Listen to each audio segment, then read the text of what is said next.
Today we're going to be looking at the problem of off-label use in regards to antipsychotics and how this has affected, in particular, Zyprexa or olanzapine. Like and subscribe. This is your daily dose of mental health with Adam. Leave a comment. Thank you to all the new subscribers that have been joining. Let's jump right on into this problem and some potential solutions to it as well, because Zyprexa, in my opinion, is a medication when it comes to antipsychotics that is probably one of the best ones with minimal side effects. Let's jump right on into it. So as stated, we're going to be discussing the problem with off-labeling, in particular antipsychotics. So let's go and jump right on into it. We're taking it right to the board.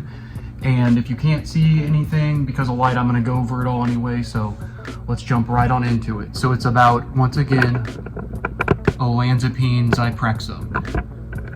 So first and foremost, the problem. So in 2004, in particularly with olanzapine, once again, I'll just say as Zyprexa, we're gonna keep it that because it's easier. Zyprexa, there was a lawsuit for $1.42 billion. And it, up to this point too, greater than 18,000 cases. Now in particular, these cases are of the elderly, but I'm getting ahead of myself. But so primarily cases of the elderly, which once again, elder prescription use. Now you might ask, why elderly? What's the problem? It was prescribed off-label as a treatment for insomnia and for elderly in particular, and there were a lot of side effects that happened in it. A lot of things like, for example, potentially exacerbated dementia, brain trauma, things like this. But so yeah, once again, primarily affected the elderly, off-label. Now, it was also marketed for a treatment of dementia, which is not FDA approved. It's not approved as use. And once again, off-labels, once again, insomnia was huge for the elderly, but in things such as anxiety and even bipolar disorder, sometimes off-label is okay. The problem was with the elders. That was the problem. Was the elder prescription use. But a big thing but what comes with that is today a lot of people are more afraid to, and I'm not gonna say not take it, but a lot of people, even after doing research and seeing the minimal side effects of Zyprexa compared to other antipsychotics, still will refuse. And sometimes it's based off things like reading about this case, which once again, for the elderly, yes, of course, it's horrible. Off-label for antipsychotics, I feel like should be considered legal, which it is. It's completely legal today, off-label use, obviously. But if you know there are problems with it, or you're seeing spikes and issues with the off-label, in particular with antipsychotics, there should be a halt. Now, once again, I went on a rant. A little bit more about Zyprexa. So, in the green, so it's a second generation atypical antipsychotic.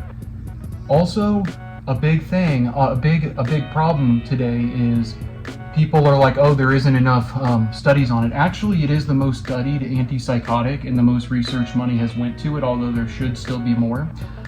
Another big aspect to it is Zyprexa blocks dopamine and serotonin, which is great for acute manic, or even just an acute manic state, or even people with mixed bipolar disorder.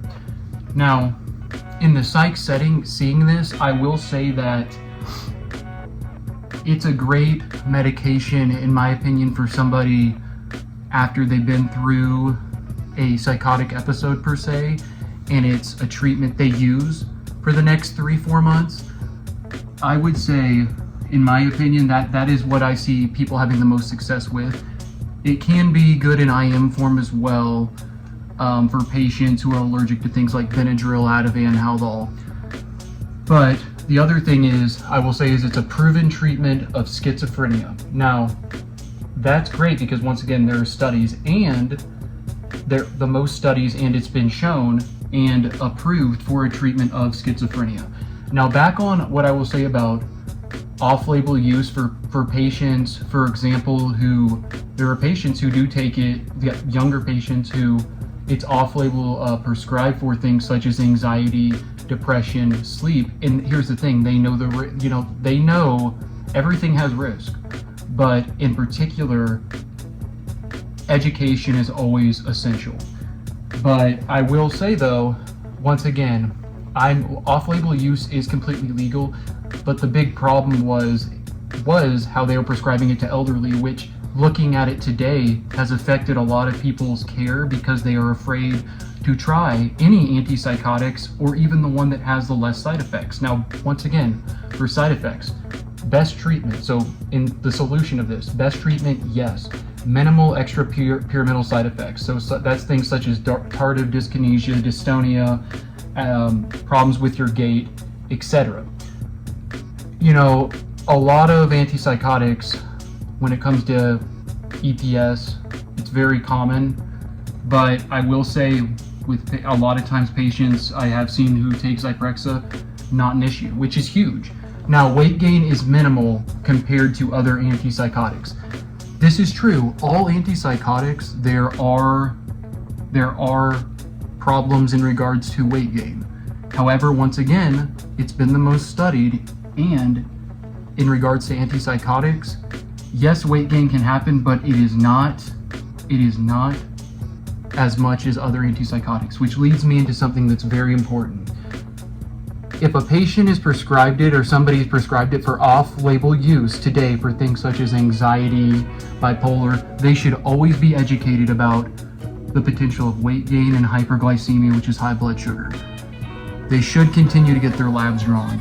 So this should always be this is why, if you're prescribed something off-label in general, but in particular as we're discussing antipsychotics, always know your education. Always know it.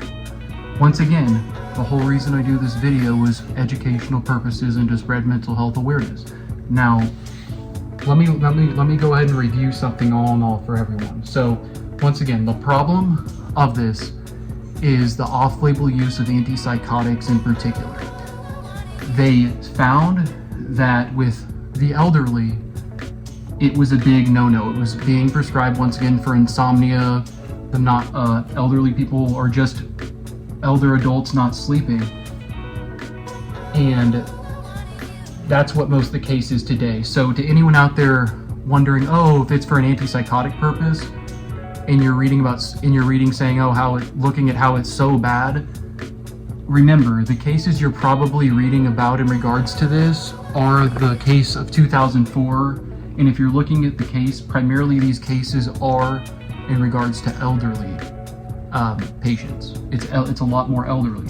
There are some with off-label for anxiety and bipolar, such as not being educated about weight gain, hyperglycemia. There are some, but compared to the elders, huge difference.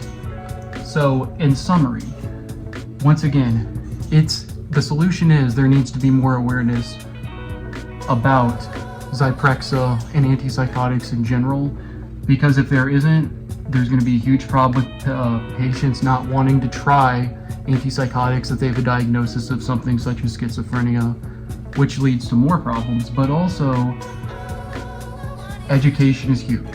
Education is always huge in the psych setting, and just in general when it comes to mental health. But more studies should always be done.